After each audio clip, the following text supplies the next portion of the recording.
Hello everyone, आप सभी लोगों का स्वागत है ग्रुप थ्योरी के नेक्स्ट सेकंड लेक्चर में।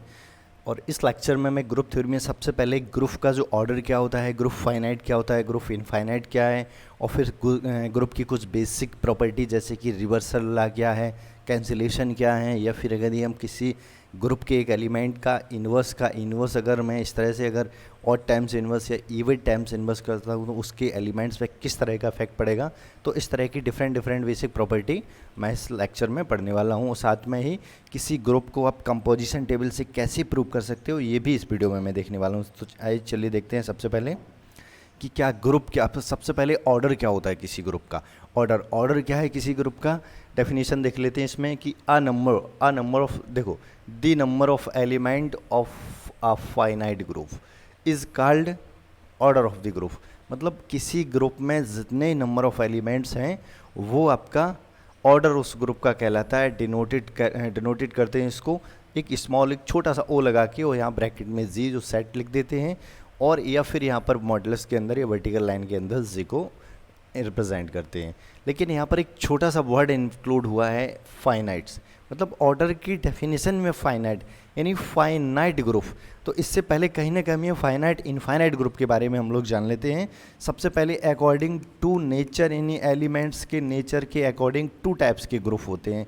एक फाइनाइट ग्रुप होता है, दूसरा इनफाइनाइट ग्रुप होता है। और सिंपल सा है कि यदि इसमें नंबर ऑफ एलिमेंट्स कितने हो, फाइनाइट, तो फाइनाइट ग्रुप, और नंबर ऑफ एलिमेंट्स कितने हो, नंबर ऑफ एलिमेंट्स इनफाइनाइट, तो फिर वो हो जाता है इनफाइनाइट ग्रुप। यदि किसी ग्रुप में नंबर ऑफ एलिमेंट फाइनाइट हैं, फाइनाइट से मीन्स हमारा 1 2 3 4 है, 10 है, 100 है, 200 है, 300 है, डॉट डॉट इस तरह से n, तो वो फाइनाइट। इनफाइनाइट का मतलब जिसका हमें कोई मतलब लिमिट पता नहीं कि कितने एलिमेंट्स हैं, जैसे 1 2 3 डॉट डॉट इस तरह के एलिमेंट्स इसमें आगे आपके बढ़ते ही चले जा रहे हैं। तो इनफाइनाइट जैसे कि सेट ऑफ नेचुरल नंबर है, सेट ऑफ इंटीजर्स है, इसमें हमें एंड पता नहीं है कि इसका लास्ट एलिमेंट क्या है। तो इस तरह के इनफाइनाइट ग्रुप आ जाते हैं। और जिनमें हमें लास्ट एलिमेंट या फर्स्ट एलिमेंट, लास्ट एलिमेंट बहुत पता होते हैं तो वो फाइनाइट एलिमेंट्स होते हैं। यानी इसमें कुछ लिमिटेड या फाइनाइट एलिमेंट होंगे तो फाइनाइट ग्रुप हो गया है। और इनफाइनाइट एलिमेंट्स हैं तो फिर इनफाइनाइट ग्रुप है। देखो नंबर ऑफ, यहाँ पर ऑर्डर, सिर्फ ऑर्डर में फाइनाइट ग्रुप का ऑर्डर डिफाइन करता हूँ। इनफाइनाइट ग्रुप जितने भी हमारे इनफाइनाइट ग्रुप होते हैं, जैसे कि इनफाइनाइट ग्रुप में कौन से शामिल हो जाते हैं, एक हमारा सेट ऑफ एडिशन ऑपरेशन के रिस्पेक्ट में सेट ऑफ इंटीजर्स है, सेट ऑफ रैशनल नंबर है, और फिर उसके बाद आपका सेट ऑफ रियल नंबर है, फिर उसके बाद सेट ऑफ ऑल कॉम्प्लेक्स। ये जो हमारे सेट हैं, ये जो ग्रुप बनाते हैं with respect to addition, binary operation, इन सभी ग्रुप का जो ऑर्डर है वो आपका इनफाइनाइट ऑर्डर है। इसमें इनफाइनाइट नंबर ऑफ एलिमेंट्स होते हैं तो इनका ऑर्डर इनफाइनाइट है। और फिर इसके अलावा जो भी हमारा Zn होता है, Zn का मतलब जब भी यहाँ सफिक्स में n लिखा हो तो समझ लीजिए कि आपका रिड्यूस क्लास मॉडुलो n आपका सेट है, जिसमें ज़ीरो या तो ऊपर बॉल लगाइए आप, या नहीं लगाइए, सीधा डायरेक्ट एलिमेंट्स भी लिख सकते हो इस तरह से। और डॉट डॉट n-1, ये इसमें सिर्फ जहाँ भी हमें सफिक्स में जो दिखता है, जैसे कि अगर n की वैल्यू 4 है तो इसमें 4 एलिमेंट्स होंगे, वो स्टार्ट होते हैं 0 से n- तक, n-1 तक। सपोज Z4 लिखना है मुझे तो Z4 का वैल्यू 0 1 2 3, बस 3 तक हो गए। एलिमेंट्स टोटल वही होंगे जो इसके सफिक्स में है। तो फिर ये हमारा ग्रुप फाइनाइट कैटेगरी में आ जाता है। अगर ये फाइनाइट कैटेगरी में है तो फिर उसके बाद हम इसका ऑर्डर भी डिफाइन कर सकते हैं। अगर ये फाइनाइट कैटेगरी में है तो फिर इसका हम ऑर्डर भी डिफाइन कर सकते हैं। ऑर्डर क्या होगा, इसमें जो नंबर ऑफ एलिमेंट्स हैं काउंट कर लीजिए, वही इसका ऑर्डर कहलाता है। जैसे कि अभी मैं लास्ट टाइम कुछ फाइनाइट्स में स्पेसिफिक फाइनाइट ग्रुप को मैं यहाँ कर टेक करके चल रहा हूँ। सबसे पहला जो एक ग्रुप हमारा रहता है, जैसे कि G इज इक्वल टू एक सेट है, G इज इक्वल टू जिसको हम कैलेंस ग्रुप भी बोलते हैं। इसमें भी ओनली 4 एलिमेंट हैं, इसमें 4 एलिमेंट्स हैं तो ये हमारा फाइनाइट ग्रुप हो गया है। तो एक ग्रुप हमारा 1 मेगा ओमेगा स्क्वायर, यानी ये कहलाता है आपका क्यूब रूट ऑफ यूनिटी का ग्रुप। इसी तरह अगर हम क्यूब रूट ऑफ यूनिटी का ग्रुप बोल के, मैं यहाँ पर +-1 उसके बाद प्लस आयोटा ये भी लिख सकते हैं, ये भी फाइनाइट ग्रुप है। और इसके बाद मैं एक जी कोई सेट ले रहा हूँ, जी कोई भी सेट ले रहा हूँ, जैसे कि इसमें 0 1 2 3 और डॉट डॉट करके जैसे 9 एलिमेंट 10 समथिंग जो भी एलिमेंट्स हैं, ये सभी जो ग्रुप हमारे फाइनाइट ग्रुप की कैटेगरी में हैं। और यदि ये फाइनाइट ग्रुप हैं तो इनका फिर ऑर्डर भी हम निकाल सकते हैं। जैसे इसका ऑर्डर हो गया 4 और इसका ऑर्डर कितना हो गया है, इसका ऑर्डर हो जाएगा इसका 3 और इसका ऑर्डर का मतलब बस नंबर ऑफ़ एलिमेंट्स, कुछ भी बड़ी बात नहीं है, सिर्फ नंबर ऑफ़ एलिमेंट्स आपको देखने हैं कितने हैं। बट आप नंबर ऑफ़ एलिमेंट्स देखने से पहले बस ये केयरफुली आप देख लीजिए कि इसमें फाइनाइट एलिमेंट होनी चाहिए, तभी आप नंबर ऑफ़ एलिमेंट्स काउंट कर पाओगे। अदरवाइज़ इनफाइनाइट अगर ग्रुप है आपका तो फिर उसमें हमारा ऑर्डर का कोई लॉजिक नहीं है, आप सीधा समझ लीजिए उसमें उसका ऑर्डर जो होगा इनफाइनाइट होगा। तो ठीक है, इस तरह से ये हमारे कुछ फाइनाइट ग्रुप हैं। और इनफाइनाइट ग्रुप्स का काउंटर एग्जांपल या इनफाइनाइट ग्रुप कौन से हैं वो हम लोग देख ही चुके हैं पहले, जैसे कि ये वाले हमारे जो हैं सेट ऑफ ऑल इंटीजर्स है, set of rational number, real number, complex number, ये सारे सेट है हमारे इनफाइनाइट सेट कहलाते हैं। चलिए अब देखते हैं आगे ग्रुप के बाद। अब कुछ बेसिक प्रॉपर्टी, कुछ ग्रुप की बेसिक प्रॉपर्टी को देख लेते हैं हम लोग, क्योंकि ग्रुप का ऑर्डर के बाद ग्रुप की कुछ बेसिक प्रॉपर्टी होती है। उन बेसिक प्रॉपर्टी को वन बाई वन अपन लोग डिस्कस करते हैं, उसके बाद फिर चलते हैं आगे अपनी जो भी हिस्ट्री है हमारी, जो भी कहानी है उसके ऊपर।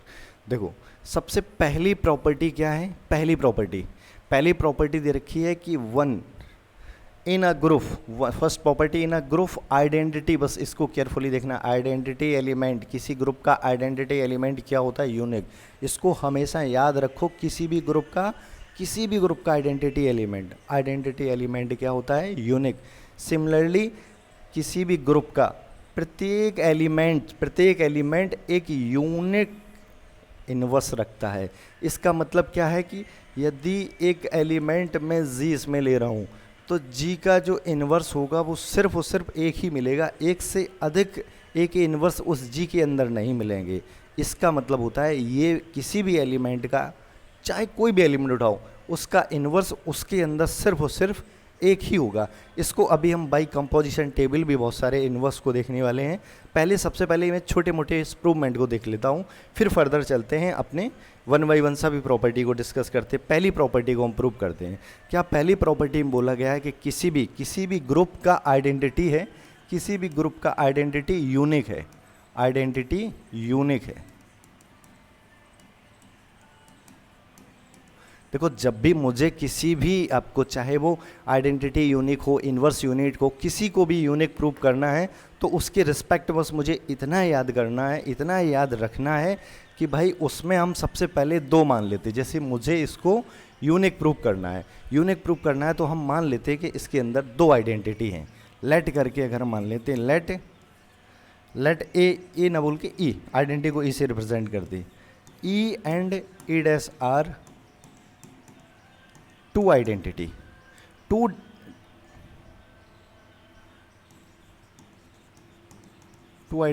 Of group G. जो भी ग्रुप है उसकी 2 आइडेंटिटी पॉसिबल है। यदि लास्ट में मैंने ये 2 आइडेंटिटी टेक किए हैं, यदि ये दोनों इक्वल हो जाएं तो समझ लेना कि वो दोनों सेम हैं, तो फिर हमारी जो प्रॉपर्टी यूनिकनेस वाली वो हमारी प्रूफ हो गई। मुझे सबसे पहले 2 डिफरेंट टेक करके चलना है, फिर उसको मुझे यूनिक दिखाना है। देखो सपोज ई हमारी क्या है, आइडेंटिटी है। सपोज ई हमारी किसी ग्रुप की आइडेंटिटी है तो ई हमारा क्या हो जाएगा, ई के साथ हम किसी भी, अगर ई का ऑपरेशन, कोई भी ऑपरेशन है, अब जैसे दूसरी आइडेंटिटी है, इसके साथ अगर किसी भी एलिमेंट का ऑपरेशन लगाएंगे तो हमेशा यही आएगा। मान लो कि ये अभी आइडेंटिटी है, ये आपका कोई जर्नल एलिमेंट्स है, तो हम जानते हैं ई ऑपरेशन इज इक्वल टू, ये आइडेंटिटी की प्रॉपर्टी होती है। सिमिलरली हम इसको ऐसे ही बोल सकते हैं, अगर ई हमारी ये इज इक्वल टू, हम ऐसे ही बोल सकते हैं कि e dash operation e is equal to, अब ऑलरेडी लिख रखा है, हम बार बार इक्वल नहीं लिखेंगे, ठीक। सेकंड, यदि अब हम अगेन हम लेट करते हैं क्या, ई डैश इसकी आइडेंटिटी है। अभी तो मैंने ई आइडेंटिटी ली है, तो ई आइडेंटिटी ली, तो आइडेंटिटी किसी भी एलिमेंट्स में अगर आप ऑपरेट करोगे तो उसके बाद वही एलिमेंट आने वाला है। सपोज मैं मान रहा हूँ कि ये ई डैश है, ये हमारी आइडेंटिटी है, कौन सी, ई डैश वाली। अगर ई डैश आइडेंटिटी है, इसका किसी भी एलिमेंट के साथ ऑपरेट करोगे आप, ये हमेशा आपको देने वाली है क्या, वही एलिमेंट। और ये बराबर, या पहले आप इस आइडेंटिटी को रख दो और फिर ई डैश। अगर इन दोनों इक्वेशन को मैं केयरफुली देखता हूँ, इन दोनों इक्वेशन को मैं केयरफुली देखता हूँ, बस आप राइट हैंड साइड छोड़ दिए, बस इसको देखिए केयरफुली। तो यहाँ से ये दोनों हमारे इक्वेशन से क्या आ गया, E is equal to e dash. अगर लेफ्ट हैंड राइट हैंड देखो यार केयरफुली, इसमें देखिए इसकी वैल्यू आपकी, ये जो वैल्यू रखा है इसकी वैल्यू उठा के आप यहाँ से ई रखोगे तो ये फिर जो आपका ई है वो इज इक्वल टू आ जाएगा ई डैश के इक्वल। ये जो इसकी वैल्यू क्या आ जाएगी, ई डैश के इक्वल। यदि हम यहाँ से ये वैल्यू जो हमारी रखी है इसकी वैल्यू उठा के हम क्या रख दें यहाँ पर ई डैश, तो यहाँ से जो ई इज इक्वल टू क्या हो जाएगा ई डैश। और यदि e is equal to e dash हो गया, इसका मतलब मैंने दो आइडेंटिटी लेके चले थे, दो आइडेंटिटी एलिमेंट में लेके चला था और मैंने दिखा दी कि वो दोनों इक्वल हैं। यदि वो दोनों इक्वल हैं तो समझ लीजिए इस ग्रुप के अंदर जो आइडेंटिटी होगा वो एक ही होगा, जो कहलाता है उस ग्रुप के लिए यूनिक प्रॉपर्टी। यानी उस ग्रुप के अंदर जो आइडेंटिटी होगी वो हमेशा एक यूनिक एलिमेंट्स होता है, यूनिक प्रॉपर्टी होती है। सिमिलरली यदि मुझे इन्वर्स को दिखाना है, सिमिलरली मुझे इन्वर्स दिखाना है कि इन्वर्स किसी भी एलिमेंट का, किसी भी एलिमेंट का जो इन्वर्स है वो आपका एक यूनिक है। किसी भी एलिमेंट का इन्वर्स क्या है, एक यूनिक एलिमेंट होता है। किसी भी एलिमेंट का इन्वर्स वो एक यूनिक एलिमेंट होता है। देखो हमारे पास जी एक ग्रुप है, ठीक है, जी एक ग्रुप है, मैंने एक क्या ले लिया, एक एलिमेंट उससे लिया है। अब मैं यहाँ पर लेट करता हूँ कंसीडर, मैं पॉसिबल लेता हूँ कंसीडर करके क्या कि बी एंड सी क्या हैं, आर इसके इन्वर्स हैं, किसके, इन्वर्स ऑफ ए।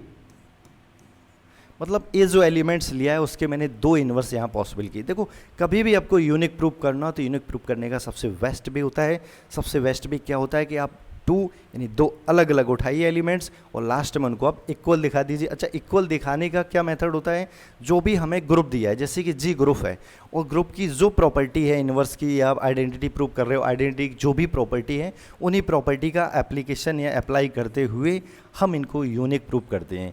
देखना केयरफुली, ए इसके अंदर एलिमेंट है, ए एलिमेंट है तो इसका मतलब क्या है, बी एंड सी हमने दो इसके पॉसिबल, देखो यूनिक है, बस मुझे दिखाना है कि ये दोनों अगर इक्वल हो गए तो हमारे यूनिक हो जाएंगे।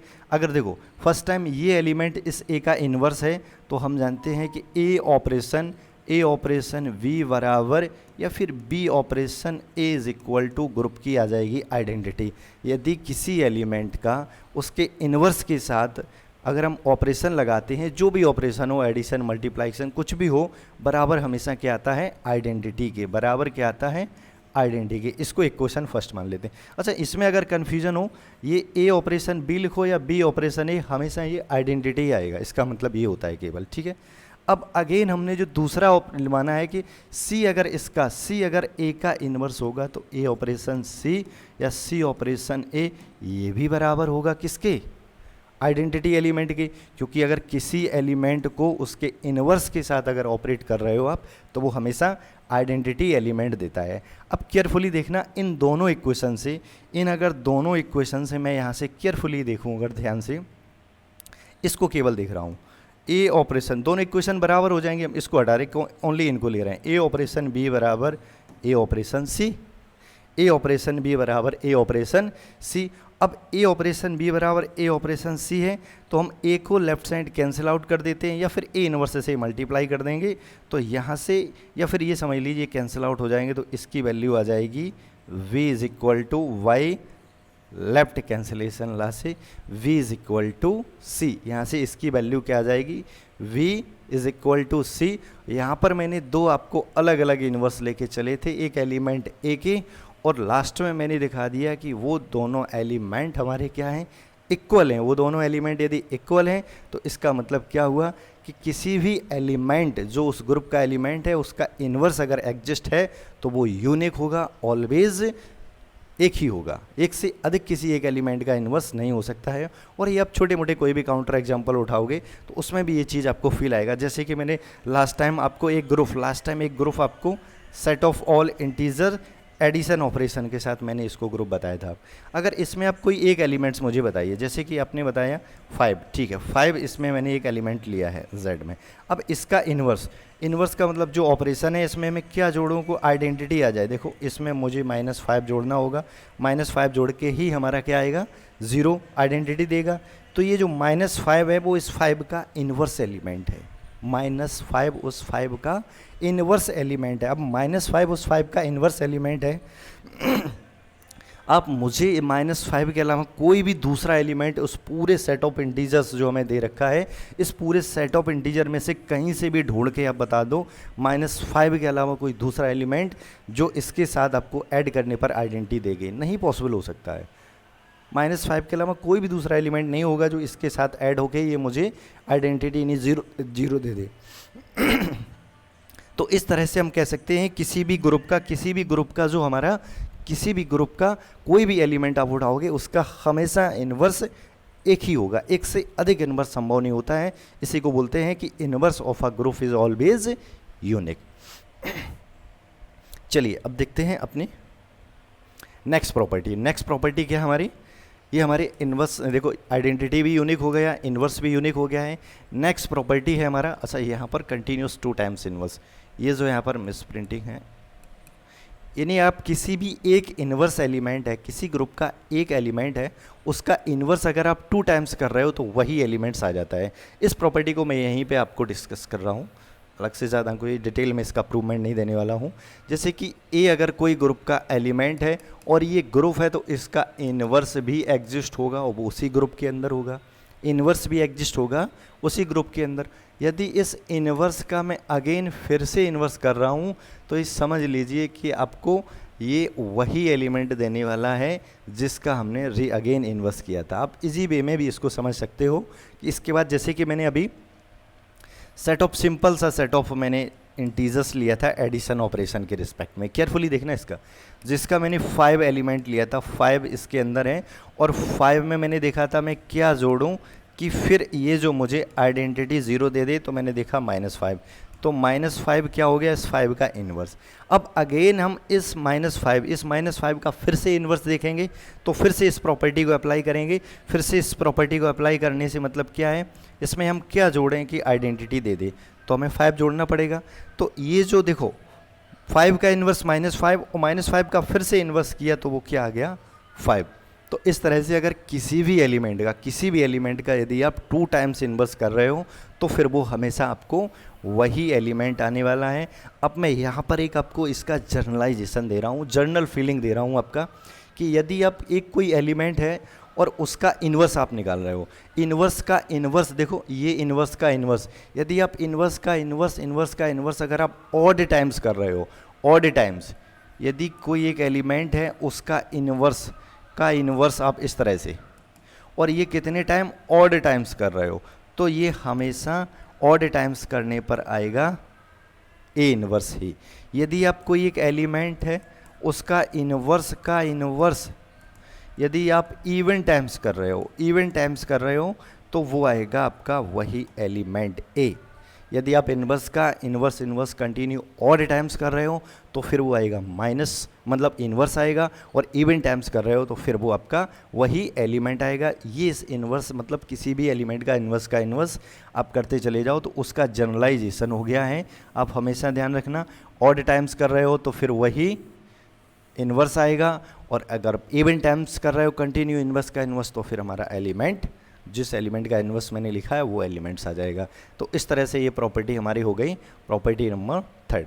अब प्रॉपर्टी नंबर 4 देखते हैं, ये काफ़ी ज़बरदस्त प्रॉपर्टी है। प्रॉपर्टी नंबर 4 को एक बार हम अच्छे से समझ लेते हैं।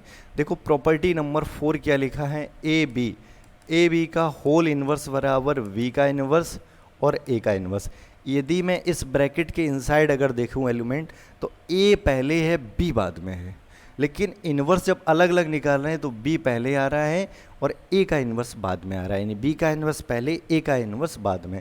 तो यहाँ पर जो एलिमेंट थे वो इधर आके क्या हो गए, रिवर्स हो गए हैं, इधर एलिमेंट आके रिवर्स हो गए, तो इसलिए इसको हम रिवर्सल ला भी बोलते हैं, इसलिए हम इसको रिवर्सल ला भी बोलते हैं। और दूसरा इसका नाम सॉक एंड सूज ला भी है, दूसरा इसका नाम सॉक एंड सूज ला है। सॉक एंड सूज ला क्या होता है, देखो यदि हम सबसे पहले सॉक, यानी सॉक का मतलब क्या है हमारे मोजे, और सूज का मतलब जूते। यदि हम सबसे पहले देखो ए का मतलब क्या हो गया, यदि मैंने पहले मोजे पहने फिर उसके बाद जूते पहने मैंने, फिर उसका आप राइट हैंड साइड देखो, जब आप उतारोगे तो पहले जूते उतारोगे फिर मोजे उतारोगे। तो इस तरह से इसको ये हमें याद बना रहे, उसके लिए सिंपल सा एक लॉजिक बना लिया है कि सॉकेंड सूजला, सॉकेंड सूजला से मीन हमारा ये होता है कि पहले आप मोजे पहन रहे हो, फिर जूते, फिर उसके बाद जब उतारोगे तो जस्ट रिवर्स वे में उतरेंगे वो, पहले जूते फिर मोजे। तो इसलिए इसको सॉकेंड सूजला या फिर रिवर्सल्ला। यदि इसका मैं जनरलाइजेशन आपको दूं, जनरलाइजेशन का मतलब क्या है, ये इस तरह से अगर एलिमेंट हमारे दो एलिमेंट ना हो के दो या दो से अधिक एलिमेंट हों, ये इस तरह से, और इसका होल इन्वर्स, कितने भी हो सकते हैं फाइनाइट एलिमेंट, और इसका होल इन्वर्स निकाल रहे हो, तो ये जब आप वन बाई वन अलग अलग इन्वर्स करोगे तो सबसे लास्ट एलिमेंट होगा इसका इन्वर्स पहले होगा, फिर उसके बाद जो एलिमेंट होगा उसका इन्वर्स, फिर उसके बाद जो एलिमेंट, इस तरह से आप रिवर्स वे में एलिमेंट्स का इन्वर्स लिखते चले जाइए। तो इसको बोलते हैं रिवर्सल लॉ, ये इसका जनरलाइजेशन है। अब हमेशा याद रखिए reversal law, socks and shoes law. I hope ये आपको कहानी सॉकेंड सूजला की समझ आई होगी। आप इसको हमेशा याद रखो, रिवर्सल लॉ या सॉकेंड सूजला बोलते हैं इसको। चलिए देखते हैं नेक्स्ट प्रॉपर्टी। प्रॉपर्टी नंबर क्या, हमारी प्रॉपर्टी नंबर है 5। 5 में क्या लिखा है कि a b c belongs to G then a b is equal to, हाँ ये चीज़, इस प्रॉपर्टी को अगर केयरफुली आप देखोगे, यदि ए बी सी क्या है, ग्रुप के एलिमेंट्स हैं, जी जहाँ ग्रुप है और ए बी सी ग्रुप के एलिमेंट्स हैं, और यहाँ पर मुझे दे रखा है कि देन यदि ए बी आपका बराबर है ए सी के, दैट इम्प्लाइज कह रहे हैं कि इसके अलावा मतलब बी बराबर सी होगा और इसके अलावा कुछ भी नहीं। यदि ये आपको दे रखा है तो फिर उसके बाद समझ लीजिए ये जो लेफ्ट, इसको केयरफुली देखना है, ये ए कहाँ है हमारा, लेफ्ट साइड में ऑपरेट है, लेफ्ट साइड में है, तो इसको बोलते हैं लेफ्ट कैंसिलेशन लॉ। यानी लेफ्ट साइड से ए कैंसिल आउट हो जाएगा और ये मुझे दे देगा बी बराबर सी। तो इस नियम को बोलते हैं लेफ्ट कैंसिलेशन लॉ। और अगर इसको मैं केयरफुली देखता हूँ, इसमें हमारा ए क्या है, राइट साइड में है, इसमें ए राइट साइड में है, तो राइट साइड से हम ए को कैंसिल करेंगे, तो ये आपका कहलाएगा right cancellation law. Left cancellation law मतलब लेफ्ट साइड से एलिमेंट कैंसिल आउट होगा, राइट कैंसिलेशन लॉ का मतलब राइट साइड से कैंसिल आउट होगा एलिमेंट।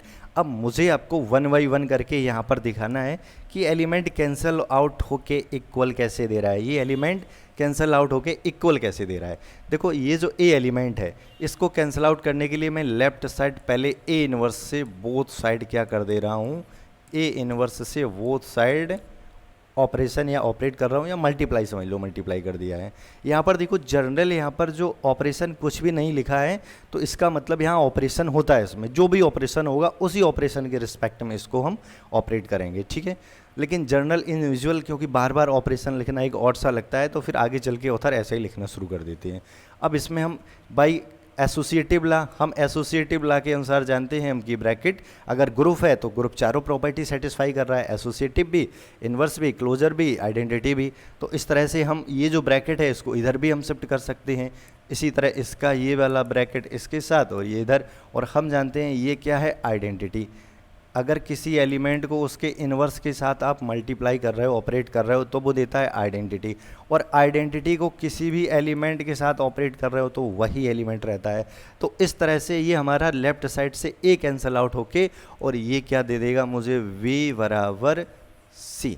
तो ये आपका लेफ्ट कैंसिलेशन लॉ की कहानी है। सिमिलरली यदि आप राइट कैंसिलेशन लॉ पे, तो ए इनवर्स का जो हमने लेफ्ट साइड मल्टीप्लाई किया है, अगेन आप इसको प्रूव करना है तो राइट साइड मल्टीप्लाई कर दोगे ए इनवर्स का, या राइट साइड ऑपरेशन लगा दोगे इनवर्स के, तो उसके बाद वो ए कैंसिल आउट होके मुझे v इज इक्वल टू सी देगा। तो यदि अब मुझे आगे क्या करना है, कभी भी जब ज़रूरत पड़ेगी तो मैं इतनी पूरी कहानी नहीं देखूंगा, बट मुझे वही हम बोल देंगे, अगर लेफ्ट साइड कोई एलिमेंट सेम है तो वही लेफ्ट कैंसिलेशन ला, ये हमारा सीधा वो ए कैंसिल आउट होके और b बराबर सी होगा। जो अपनी अभी तक छोटी मोटी कैलकुलेशन में जैसे कि बचपन से करते आ रहे हैं कि इस तरह से अगर लिखा है आपका जैसे कि 2x इज इक्वल टू 7 या कुछ भी, मतलब 14 लिखा है, 2x is equal to 14 by लिखा हुआ है, तो यहाँ से हम सीधा सीधा 2 से डिवाइड करके और इसको लिख देते 7 बाई। तो ये जो आप 2 से डिवाइड कर रहे हो ना, 2 से बोथ साइड हटा रहे हो, तो यही आपका कैंसिलेशन ला, यानी 2 बोथ साइड से आप कैंसिल आउट कर रहे हो। इसी का जनरलाइजेशन यहाँ ग्रुप थ्योरी में हमें पढ़ने को मिलता है, जो हम लोग पहले से यूज़ करते रहे। बहुत सारी छोटी छोटी प्रॉपर्टी जो हम लोग बचपन से यहाँ पढ़ते आ रहे हैं, वो प्रॉपर्टी यहाँ पर हमें डायरेक्टली यूज़ होने वाली हैं। तो इस तरह से ये हमारा कैंसिलेशन ला जो हम अभी तक पढ़ते रहे, बट उसका एग्जैक्ट मीनिंग कैसे कैंसिल होता है ये मैंने एक्सप्लेन किया है। अब चलिए देखते हैं next last and final element. अच्छा, ये जो हम प्रॉपर्टी, इस प्रॉपर्टी को तो ऑलरेडी ये हमें लगता है रिपीट हो गया है। यहाँ पर 3 प्रॉपर्टी थी, उसको अगेन मैंने यहाँ पर रिप्रेजेंट कर दिया, क्योंकि वहाँ पर इन्वर्स नहीं लगा तो इसमें इन्वर्स मेंशन है। ठीक है, तो इस तरह से हमारी 6 प्रॉपर्टी हैं जो ग्रुप की हमें हमेशा याद रहनी चाहिए। और इन प्रॉपर्टी के साथ साथ आपको कुछ काउंटर एग्जाम्पल भी ग्रुप के हमेशा याद होने चाहिए। आइए देखते हैं अब नेक्स्ट हमारा जो टॉपिक है, मतलब कंपोजिशन ऑपरेशन, मतलब कोई फाइनाइट। अब कंपोजिशन ऑपरेशन क्या होता है, मैंने लास्ट टाइम जैसे बाइनरी ऑपरेशन आपको पढ़ाया था, बाइनरी ऑपरेशन या फिर कंपोजिशन ऑपरेशन, दैट मैंने सेम बोला था आपको। और वो एक प्रॉपर्टी जो क्लोजर प्रॉपर्टी को सेटिस्फाई करता है, वो क्लोजर प्रॉपर्टी, तो एक प्रॉपर्टी को सेटिस्फाई करने वाली स्ट्रक्चर हमारी, फिर वो स्ट्रक्चर हमारी कहलाती थी ग्रुपॉइड या फिर क्वासी ग्रुप। तो आइए अब उस कंपोजिशन को समझ लेते हैं हम लोग, उस कंपोजिशन को कि वो कंपोजिशन है क्या रियल में, मतलब कंपोजिशन कब बनाएंगे। मैं यहाँ पर कंपोजिशन ऑपरेशन नहीं, मैं कंपोजिशन टेबल की बात कर रहा हूँ आपसे। कंपोजिशन टेबल क्या होती है और कब कंपोजिशन टेबल मुझे बनानी है और कब नहीं बनानी है। देखो, सबसे पहले यदि ये देख लो कि कंपोजिशन टेबल केवल उसी केस में हम यूज़ कर सकते हैं जब ग्रुप कैसा हो, फाइनाइट। इनफाइनाइट केस में यदि कोई ग्रुप इनफाइनाइट है, यदि उसमें इनफाइनाइट एलिमेंट्स हैं, तो इस केस में कंपोजिशन टेबल नहीं हम अप्लाई कर सकते हैं। ठीक है, यदि ग्रुप फाइनाइट है तो इस केस में कंपोजिशन टेबल बना सकते हैं हम किसी ग्रुप की, और बाई कंपोजिशन टेबल दिखा सकते हैं कि वो ऑपरेशन लगा के वो ग्रुप है या अबेलियन ग्रुप है या क्या, जो भी है फर्दर हमारी कहानी। लेकिन यदि इसमें भी फाइनाइट में भी एक हमारी कंडीशन बन जाती है कि यदि कुछ फाइनाइट में भी कुछ एलिमेंट्स सिलेक्टेड हों, यदि एलिमेंट्स आपके सपोज 100 हैं, तो फिर कंपोजिशन टेबल से आप पागल हो जाओगे बनाते बनाते। क्योंकि अभी देखो, जस्ट मैं देखता हूँ कि एक मैंने ग्रुप ले लिया, मैंने एक ग्रुप ले लिया, आपको सिंपल सा ग्रुप 1 मेगा स्क्वायर, और यहाँ पर एक ऑपरेशन मैंने क्या ले लिया, ऑपरेशन लिया है मैंने मल्टीप्लाइकेशन, एक मैंने जी आपका ग्रुप लिया है जो क्यूब रूट ऑफ यूनिटी है, और with respect to multiplication operation. अब यहाँ पर मुझे जब भी कंपोजिशन टेबल बनानी है, केयरफुली देखना, जब भी कंपोजिशन टेबल बनानी है मुझे, सबसे पहले ऑपरेशन को आप यहाँ रख दीजिए, 2 वर्टिकल लाइन बनाइए, जहाँ पर ये वर्टिकल लाइन क्रॉस करते हैं यहाँ पर आप ऑपरेशन रखिए। जो भी आपका कोई भी ग्रुप हो, यहाँ पर आप क्या रखिए, ऑपरेशन के बाद फिर जितने एलिमेंट्स दिए हैं, ये जैसे मुझे 3 एलिमेंट्स दे रखे हैं, तो इन 3 एलिमेंट्स को मैं यहाँ पर 1 by 1 करके पुट कर देता हूँ। इन 3 एलिमेंट्स को 1 by 1 करके पुट कर दिया मैंने। अब देखो, यहाँ से मैं आपको ये जो भी ऑपरेशन है, इस ऑपरेशन में ये जो भी हमारा फर्स्ट आपका इस पोजीशन यानी फर्स्ट रो में जो एलिमेंट है, इस एलिमेंट का इस ऑपरेशन के रिस्पेक्ट में सभी एलिमेंट में ऑपरेशन लगाऊंगा। जैसे कि 1 × 1 बराबर 1, 1 × ओमेगा बराबर ओमेगा, और 1 × ओमेगा स्क्वायर बराबर ओमेगा स्क्वायर। ये जो वैल्यू आई है हम यहाँ पर 1 by 1 पुट कर देंगे। अगेन सिमिलरली सिंपल सा टॉपिक है कंपोजिशन टेबल।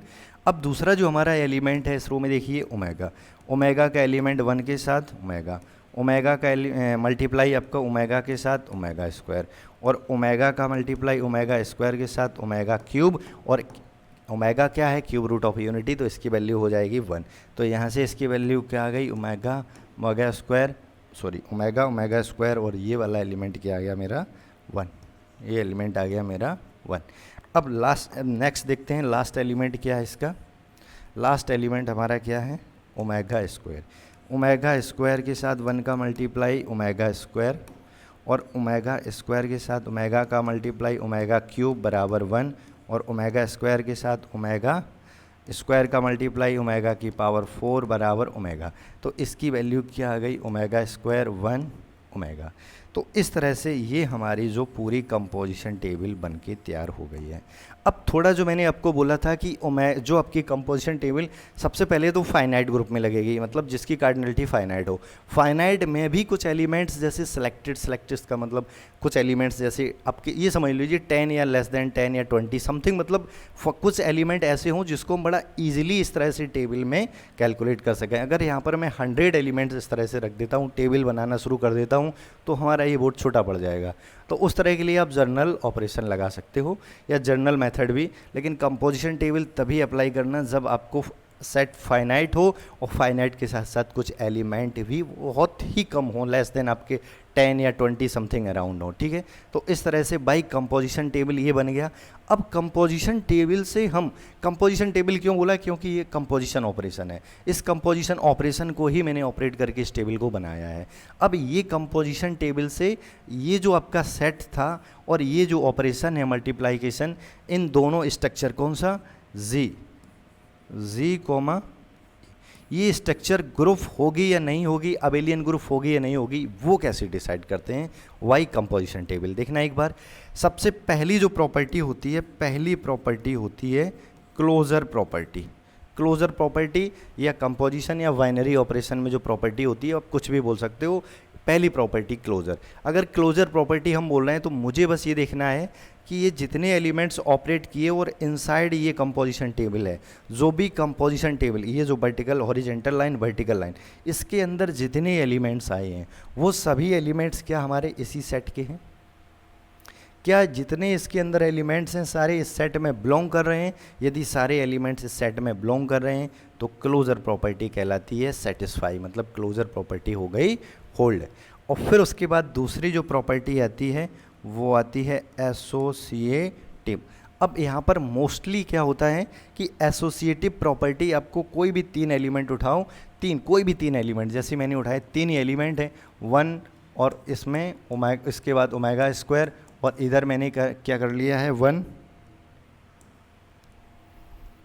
यहाँ पर मैंने रखा है इसका 1 और into bracket omega into omega square. अब इसको मैं सिंप्लीफाई करता हूँ, 1 into omega, omega into omega square बराबर ये 1 इंटू ओमेगा क्यूब, और ये भी ओमेगा क्यूब आ जाएगा, ये भी ओमेगा क्यूब आ जाएगा। तो इस तरह से हम 1 बाई 1 करके चेक कर सकते हैं, या फिर डायरेक्टली समझ लो कि जिस केस में ये हमारे सारे एलिमेंट इसी सेट में आते हैं, या फिर हमारी जो क्लोजर प्रॉपर्टी होल्ड हो जाती है उसके रिस्पेक्ट में 99% हमारी एसोसिएटिव प्रॉपर्टी भी होल्ड हो जाती है। तो इस तरह से हम कह सकते हैं कि एसोसिएटिव प्रॉपर्टी भी हमारी होल्ड करेगा ये टेबल। अब थर्ड प्रॉपर्टी आती है एग्जिस्टेंस, थर्ड प्रॉपर्टी आती है क्या, आइडेंटिटी। थर्ड प्रॉपर्टी आती है आइडेंटिटी। आइडेंटिटी का मतलब क्या होता है, जैसे कि ये ऑपरेशन है, इस ऑपरेशन का ये फर्स्ट, इनको इंक्लूड नहीं करो, इसके बाद जो नीचे टेबल मैंने बना रखी है, इस टेबल में आप केयरफुली देखिए कि जो फर्स्ट ये वाली जो हमारी रो है, ये वाली रो, इसके पैरेलल या इसकी सेम रो कहाँ है, इसमें कौन सी रो है, देखिए अगर इसको ध्यान से देखें, फर्स्ट रो इसके सिमिलर है, फर्स्ट रो इसके सिमिलर है, तो इसके जस्ट सामने, इसके जस्ट सामने आइए और देखिए वो कौन सा एलिमेंट है, जो एलिमेंट होगा वो एलिमेंट कहलाएगा इस ग्रुप का आइडेंटिटी एलिमेंट, जो कि है 1। हमेशा याद रखो, जो आपका फर्स्ट रो है उसके सिमिलर जो रो मिल रहा है उसके सामने जो एलिमेंट होगा वो होगा हमारा आइडेंटिटी। बिकॉज आइडेंटिटी की डेफिनेशन क्या है कि आप किसी भी एलिमेंट्स में आइडेंटिटी का मल्टीप्लाई करोगे वही एलिमेंट आएगा। तो इसलिए जो आइडेंटिटी एलिमेंट होगा, आइडेंटिटी का इसमें मल्टीप्लाई करोगे तो सेम रो आ जाएगा। तो इसलिए आप टेबल में देख लीजिए, जो सेम रो लिखा है तो उसके सामने वाला एलिमेंट्स ही हमारा आइडेंटिटी एलिमेंट होगा। तो इस तरह से आइडेंटिटी एलिमेंट जो भी है वो भी हमारे ग्रुप में है। और डायरेक्टली आप ये भी ध्यान रखो कि मल्टीप्लाइकेशन ऑपरेशन है तो आइडेंटिटी एलिमेंट हमेशा 1, एडिशन ऑपरेशन है तो आइडेंटिटी हमेशा 0 होगा। जो फोर्थ प्रॉपर्टी हमारी क्या है, फोर्थ प्रॉपर्टी है इनवर्स। फोर्थ प्रॉपर्टी है हमारी इनवर्स की। इनवर्स प्रॉपर्टी के लिए हम केयरफुली ये देखते हैं, बस इनवर्स प्रॉपर्टी को मुझे इससे अच्छे से समझना है। मैं इसके लिए इधर इसको इरेज कर देता हूँ। इनवर्स प्रॉपर्टी देखते हैं हम। इनवर्स प्रॉपर्टी में आपको केयरफुली देखना होता है कि हमने जैसे ही आइडेंटिटी एलिमेंट ढूंढ लिया, आइडेंटिटी एलिमेंट मैंने देखा कि मुझे 1 मिल गया है। अब केयरफुली देखिए, देखो एक आइडेंटिटी एलिमेंट जो भी होता है इसका इनवर्स हमेशा आइडेंटिटी ही होता है, तो इसमें सोचने की कोई ज़रूरत नहीं है। जैसे कि आप ये जो आप देखिए ये 1 है, 1 का इनवर्स 1 ही होगा, मतलब 1 आइडेंटिटी एलिमेंट है तो इसका इनवर्स आइडेंटिटी ही होगा। अब 1 के अलावा आप जाइए, मतलब आइडेंटिटी के अलावा आगे जाइए, दूसरा है ओमेगा। ओमेगा का इन्वर्स क्या होगा, इस रो में आइए और इस रो में और इस दोनों में आप देखिए जहाँ पर आपको आइडेंटिटी एलिमेंट मिल रहा है। आइडेंटिटी एलिमेंट कहाँ मिल रहा है, इस लास्ट पोजीशन। इसका मतलब इसके जस्ट सामने ये ओमेगा है और इसके जस्ट हॉरिजेंटल लाइन में, वर्टिकल लाइन में ओमेगा स्क्वायर है। तो ये जो ओमेगा स्क्वायर क्या हो जाएगा, इस ओमेगा का इन्वर्स एलिमेंट हो जाएगा। ध्यान रखो ये ओमेगा इस ओमेगा स्क्वायर का इन्वर्स एलिमेंट हो जाएगा। और यदि हम जानते हैं, अभी प्रॉपर्टी पढ़ी मैंने, 2 बार इन्वर्स करते हैं तो फिर वही एलिमेंट आ जाता है। इस इन्वर्स का इन्वर्स निकालेंगे तो फिर से ओमेगा आ जाएगा। तो इसलिए ये हमेशा होते हैं वाइस वर्सा, जैसे कि इस टेबल में भी देख सकते हो। नेक्स्ट थर्ड रो में मुझे 1 यहाँ मिल रहा है, मतलब ओमेगा स्क्वायर इसका इन्वर्स ऊपर जस्ट ये है सेकंड पोजीशन में। ओमेगा स्क्वायर का इन्वर्स ओमेगा और ओमेगा का इन्वर्स ओमेगा स्क्वायर। तो बस एक चीज़ आप डायरेक्टली देख लीजिए, एक ही एलिमेंट से देख लीजिए कि ओमेगा का इन्वर्स ओमेगा स्क्वायर है, तो इसलिए आपका ओमेगा स्क्वायर का इन्वर्स भी ओमेगा होगा। यानी ये वाइस वर्सा होते हैं, वाइस वर्सा एलिमेंट होते हैं। अगर ए ओमेगा का स्क्वायर है, मतलब ये इसका इन्वर्स है तो ये इसका इन्वर्स होगा, और इसका इन्वर्स वो, उसका इन्वर्स ये, तो इसका मतलब ये वाइस वर्सा। वाइस वर्सा का मतलब मुझे क्या मिल गया, प्रत्येक एलिमेंट का इन्वर्स मिल गया इस टेबल में। मतलब जितने एलिमेंट हैं सभी एलिमेंट का इन्वर्स इसी के अंदर एग्जिस्ट है, मतलब इस ग्रुप के अंदर ही प्रेजेंट है। तो इसका मतलब क्या हो गया कि इन्वर्स प्रॉपर्टी भी सेटिस्फाई कर गया, इन्वर्स प्रॉपर्टी भी ये सेटिस्फाई कर गया। अब 4 प्रॉपर्टी सेटिस्फाई कर गया, तो इसका मतलब ये जो स्ट्रक्चर क्या बन गई, ये जो स्ट्रक्चर बन गई हमारी ग्रुप। अब ये स्ट्रक्चर बन गई हमारी ग्रुप। अब आगे हम देखते हैं क्या ये जो स्ट्रक्चर है हमारी वो अबेलियन ग्रुप बनेगी, क्या ये स्ट्रक्चर हमारी अबेलियन ग्रुप बनेगी। अबेलियन ग्रुप के लिए मुझे केयरफुली देखना होगा कि ये जो हमारी टेबल है, इस टेबल का ये होता है प्रिंसिपल डायगोनल, मुख्य विकर्ण। इस टेबल का ये प्रिंसिपल डायगोनल है। प्रिंसिपल डायगोनल की जस्ट देखिए, इधर आपका ओमेगा है, नीचे भी ओमेगा, इधर स्क्वायर है, इधर भी स्क्वायर, इधर 1 है, इधर भी 1 है। मतलब प्रिंसिपल डायगोनल के जो जस्ट ऊपर एलिमेंट है सेम नीचे एलिमेंट है। तो इसको बोलते हैं ये प्रिंसिपल डायगोनल के अबाउट ये टेबल सिमेट्रिकल है। यानी प्रिंसिपल डायगोनल के अबाउट यदि कोई टेबल सिमेट्रिक है, मतलब सारे एलिमेंट सेम पड़े हैं, तो इस केस में बोलते हैं कि ये जो हमारी जो 5th प्रॉपर्टी कम्यूटेटिव प्रॉपर्टी भी हो गई सेटिस्फाई। कम्यूटेटिव प्रॉपर्टी भी सेटिस्फाई करेगा यदि प्रिंसिपल डायगोनल के अबाउट सिमेट्रिक होगा। तो इस तरह से हम किसी भी ग्रुप का बाय कंपोजिशन टेबल हम ये चेक कर सकते हैं कि वो हमारा ग्रुप, मतलब वो स्ट्रक्चर ग्रुप बनेगा कि नहीं, और ग्रुप बनेगा तो क्या वो अबेलियन ग्रुप या कम्यूटेटिव ग्रुप होगा या फिर नहीं। तो ये हमारा एक कंपोजिशन टेबल का एक कॉन्सेप्ट है। कंपोजिशन टेबल के जस्ट बाद आगे आपको फिर फर्दर अब हम डिफरेंट सेट आपके लिए लेके आएंगे, जो स्पेशल सेट जहाँ से शुरुआत होती है IIT JAM के सिलेबस की। अभी सिर्फ मैं बेसिक प्रॉपर्टीज़ जो आपको फर्स्ट ईयर, जो भी आप BSc फर्स्ट ईयर क्लास में पढ़ रखा है या लास्ट ईयर में जो भी आप लोग पढ़ रखे, उसी के रिस्पेक्ट में मैंने अभी बेसिक थ्योरी को केवल डिस्कस किया है। स्पेशल सेट को लेके आएंगे, वो आपका स्पेशल सिलेबस वहाँ से स्टार्ट होगा IIT JAM का, और वहाँ स्पेशल सेट के साथ साथ उसके फिर एलिमेंट्स का ऑर्डर, एलिमेंट के ऑर्डर के साथ साथ फिर उस एलिमेंट्स में किस तरह के एलिमेंट प्रेजेंट होंगे, 1 बाय 1 करके हम आगे नेक्स्ट आपको वीडियो में लेके आने वाले हैं। चलिए अब देखते हैं, एक एग्जांपल आप लोगों के लिए लेके आए हैं, मतलब आप लोग इसको घर पे जाके ट्राई करना, चेक करना कि एक जैसे कि एक सेट मैंने दे रखा है आपको, set G is equal to दे रखा है -1 1 आयोटा माइनस आयोटा। इसको आपको with respect to multiplication operation, इसको आपको चेक करना है कि बाइनरी ऑपरेशन या कंपोजिशन टेबल बना के ये वाला जो सेट हमारा वो अबेलियन ग्रुप होगा कि नहीं। और नेक्स्ट आपका एक मैंने कैलेंस ग्रुप K4, अब K4 क्या है इसको मैं बाद में डिस्कस करूँगा, बट आप लोग इसको एक बार ट्राई करके देखना कि ये वाला हमारा with respect to multiplication operation by composition table ये ग्रुप होगा कि नहीं, अबेलियन ग्रुप होगा कि नहीं, इसको आपको चेक करना होगा 1 बाय 1। इस तरह के आप जितने भी फाइनाइट सेट यदि आपके अब बुक्स में जो भी आपके पास कंटेंट है उस कंटेंट में आप देखिए, यदि वहाँ पर आपको फाइनाइट सेट दिखाई दे रहे हैं कोई भी और फाइनाइट सेट, तो आप उन फाइनाइट सेट्स में अगर उसमें एलिमेंट अबाउट 10 के समथिंग हैं तो आप उसको बाई कंपोजिशन टेबल से 1 बाय 1 करके सभी स्ट्रक्चर को चेक कीजिए कि आपका वो अबेलियन ग्रुप बनेगा या फिर ग्रुप बनेगा या फिर quasi group, semi group, monoid, क्या जो भी स्ट्रक्चर है आप 1 बाई 1 करके उसको चेक करोगे। चेक करके नेक्स्ट वीडियो में आपको स्पेशल सेट यानी IIT-JAM का जो बेसिक सिलेबस है वो स्टार्ट करने वाला हूँ। ठीक है, आज के लिए बस इतना ही।